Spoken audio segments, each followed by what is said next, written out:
Hello बच्चों, मैं दीपेंद्र सिंह आप सभी का एक बार फिर से आपके अपने YouTube channel Radhe study hub में स्वागत करता हूं। आज से हम लोग चालू करने जा रहे हैं क्लास 10th की फिजिक्स। ठीक, जिनके यहाँ जो विद्यार्थी इस वीडियो को देख रहे हैं अगर वो क्लास 10th में है तो उसका लाभ उठाएं, या अन्य विद्यार्थियों को जिनके यहाँ या जो बच्चे क्लास 10th में हैं उनको इस वीडियो को शेयर करें जिससे इसका वो लाभ उठा सकें। ठीक है, देखो आज सबसे पहले हम लोग चालू करने जा रहे हैं चैप्टर फर्स्ट क्लास 10th की फिजिक्स का। पहला चैप्टर आपका है प्रकाश का परावर्तन, रिफ्लेक्शन ऑफ लाइट।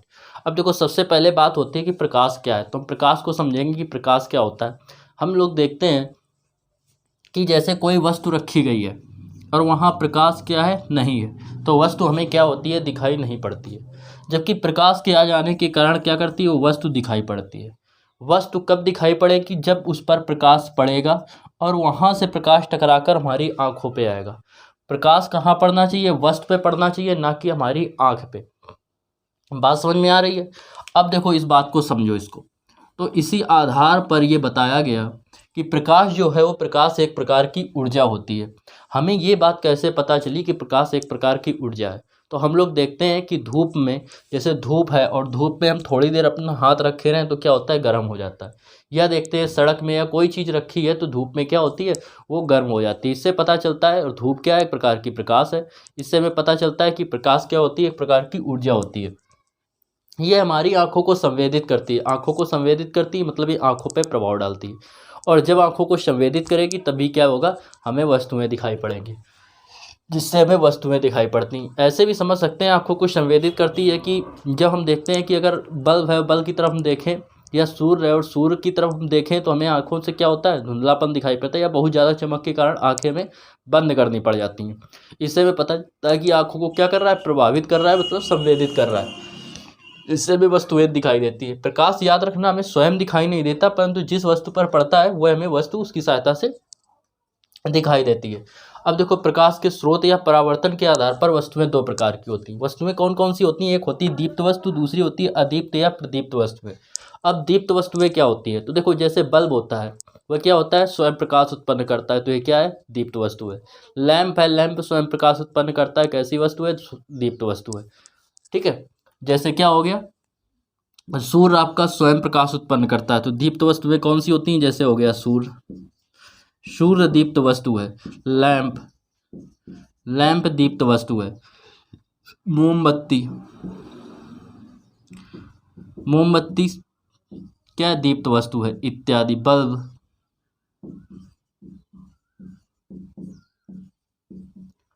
तो इसकी डिफिनीशन में देखो हम लोग क्या लिखेंगे, इसकी डिफिनीशन में हम लोग लिखेंगे वे वस्तुएं जो प्रकाश उत्पन्न, जो स्वयं प्रकाश उत्पन्न करती हैं, क्या कहलाती हैं, दीप्त वस्तुएं कहलाती हैं। जैसे तारा, तारों का स्वयं का प्रकाश होता है।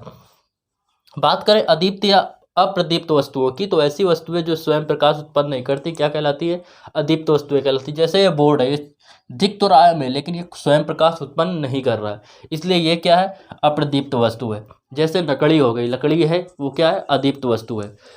जैसे चंद्रमा हो गया, चंद्रमा हमें चमकता हुआ दिखाई देता है, वो किस कारण दिखाई देता है, सूर्य के प्रकाश के कारण, जबकि उसका खुद का प्रकाश नहीं होता है। जबकि जो तारे होते हैं उनका स्वयं का प्रकाश होता है, और इस कारण वो क्या है, दीप्त वस्तु में आता है। तो अदीप्त वस्तु में जैसे बात करेंगे, जैसे बात करें लकड़ी की,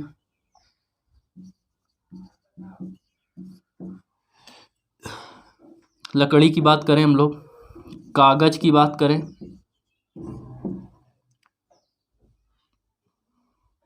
धातु की बात करें, इत्यादि। तो इसमें क्या लिखेंगे, इसकी परिभाषा में वे वस्तुएं जो क्या होती हैं, स्वयं प्रकाश उत्पन्न नहीं करती हैं, अप्रदीप्त वस्तुएं कहलाती हैं।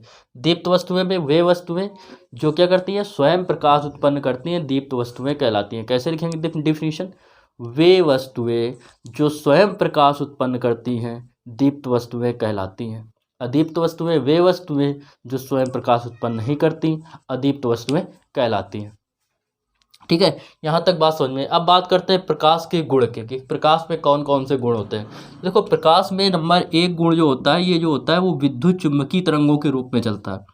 इसमें ये क्या होता है, इसमें यह विद्युत चुम्बकीय तरंग है, प्रकाश विद्युत चुम्बकीय तरंगे। अब देखो विद्युत चुम्बकीय तरंगे क्या होती हैं? विद्युत चुम्बकीय तरंगे ऐसी तरंगे होती हैं जो निर्वात में भी चल सकती हैं, वो क्या कहलाती हैं? विद्युत चुम्बकीय तरंगे कहलाती हैं। बात करते हैं निर्वात की, कि निर्वात क्या होता है? तो निर्वात जहाँ वायु भी ना हो उसे कहते हैं निर्वात। जैसे आप लोग देखते हैं सूर्य, आप लोगों ने सुना होगा कि सूर्य से पृथ्वी बहुत दूरी पर है, ये पता है सभी को। बीच में कुछ ऐसा क्षेत्र पाया जाता है अंतरिक्ष जहाँ पे क्या है, कोई भी वायु भी मौजूद नहीं है।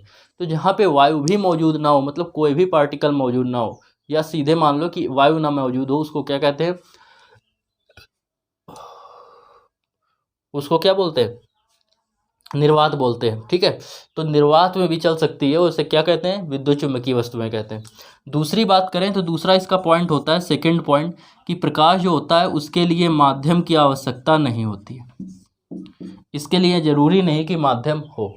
नंबर थर्ड पॉइंट, कट्टम मतलब नहीं है, इसका मतलब ये विद्युत चुम्बकीय तरंगे हैं, माध्यम की आवश्यकता नहीं होती है। थर्ड पॉइंट की बात करें, तीसरे पॉइंट की, तो प्रकाश की निर्वात में चाल, जो प्रकाश की निर्वात में जो चाल होती है, निर्वात में चाल जो होती है वो होती है 3 × 10⁸ मीटर प्रति सेकंड। वायु में भी इतनी मानी जाती है, जबकि रियलिटी में जो वायु की में होती है, वायु में वो 2.9 करके होती है मीटर प्रति सेकंड। ये बात हो गई।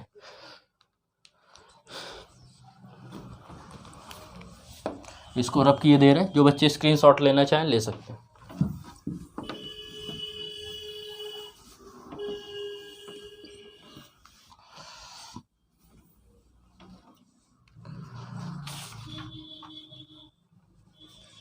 देखो प्रकाश में क्या होता है, ये 3 पॉइंट हो गए। चौथा पॉइंट, प्रकाश में परावर्तन होता है। अब बात समझो इसे, परावर्तन क्या होता है? परावर्तन अभी पढ़ाएंगे डिटेल में। तो परावर्तन ये होता है, हमें ये वस्तु दिख रही है तो केवल परावर्तन के कारण दिख रही है। ऐसा क्यों? क्योंकि जब इससे प्रकाश पड़ा और टकरा के वापस आया तो हमारी आंखों पे पड़ा, जिस कारण हमें क्या हुई, ये वस्तु दिखी। चिकने या पालीदार सतह से प्रकाश ज़्यादा वापस आता है, इसलिए वो ज़्यादा चमकदार दिखाई पड़ता है। तो प्रकाश में परावर्तन होता है। नंबर 5, प्रकाश में अपवर्तन होता है, रिफ्रैक्शन होता है। अपवर्तन का मतलब क्या होता है? अपवर्तन का मतलब बस इतना है कि जैसे प्रकाश जो होता है वो पारदर्शी माध्यम में प्रवेश कर सकता है। पारदर्शी माध्यम जैसे जल में देखते हैं प्रकाश इधर से उधर चला जाता है। ठीक है, तो इस प्रकार हो गया। कांच में चला जाता है, प्रकाश में परावर्तन भी होता है। तो विद्युत चुम्बकीय तरंगे हैं प्रकाश माध्यम की आवश्यकता नहीं होती है। निर्वात में प्रकाश की चाल इतनी होती है, वायु में भी इतनी मानी जाती है। परावर्तन भी होता है प्रकाश में अपवर्तन भी होता है। ठीक है, प्रकाश क्या होता है? सरल रेखा में चलता है।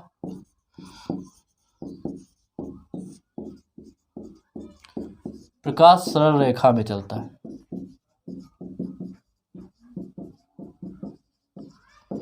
तो क्या हुआ? नंबर 1 पॉइंट की प्रकाश क्या होती है? प्रकाश के लिए माध्यम की आवश्यकता। नंबर 1 पहला क्या पॉइंट था प्रकाश के गुण में? प्रकाश विद्युत चुम्बकीय तरंगे, इसके लिए माध्यम की आवश्यकता नहीं होती है। प्रकाश निर्वात में चाल इतनी होती है। वायु में भी जब आपको आ जाएगा तो इतनी ही लिखेंगे, याद रखना। प्रकाश में परावर्तन होता है। परावर्तन का मतलब प्रकाश चिकने या पालीदार सतह से टकराकर वापस आ जाता है। अपवर्तन होता है प्रकाश में। बात समझ में आई? प्रकाश सरल रेखा में चलता है। यहाँ तक बात क्लियर हो गई। बस इतने गुण काफ़ी हैं, बाकी इंटर में और बताए जाएंगे।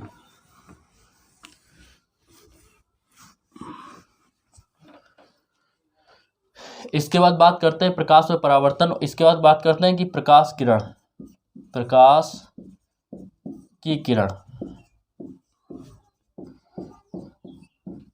देखो प्रकाश किरण क्या होता है? जो प्रकाश का मार्ग होता है, प्रकाश जिस मार्ग में चलता है, प्रकाश जिस मार्ग में गति करता है, मार्ग में क्या करता है? गति करता है, उसे क्या कहते हैं? प्रकाश की किरण कहते हैं। लिख लेंगे, प्रकाश जिस मार्ग में गति करता है उसे प्रकाश किरण कहते हैं। प्रकाश किरणों का समूह क्या कहलाता है? प्रकाश किरणों के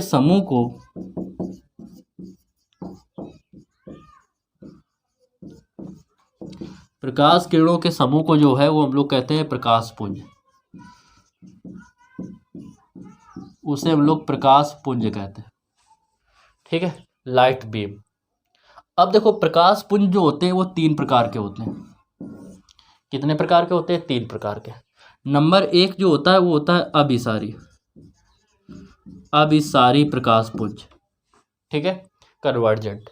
दूसरा होता है अपसारी, अपसारी प्रकाशपुंज मतलब डाइवर्जेंट। इसके बाद होता है समांतर प्रकाशपुंज,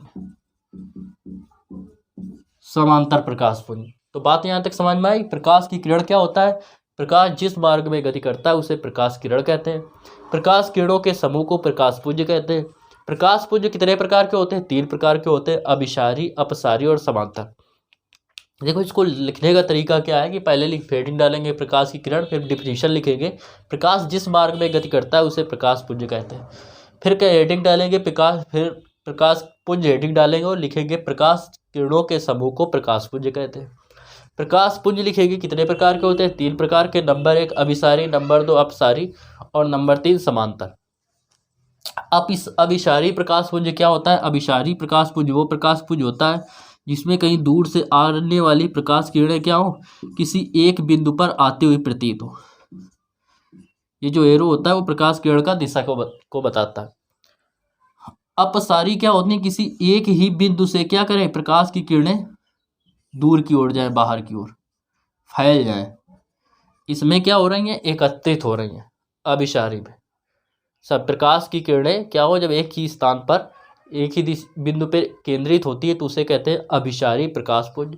अपसारी प्रकाशपुंज क्या होता है? एक ही बिंदु से निकलकर प्रकाश किरणें सभी जगह फैल जाए, वो क्या कहलाता है?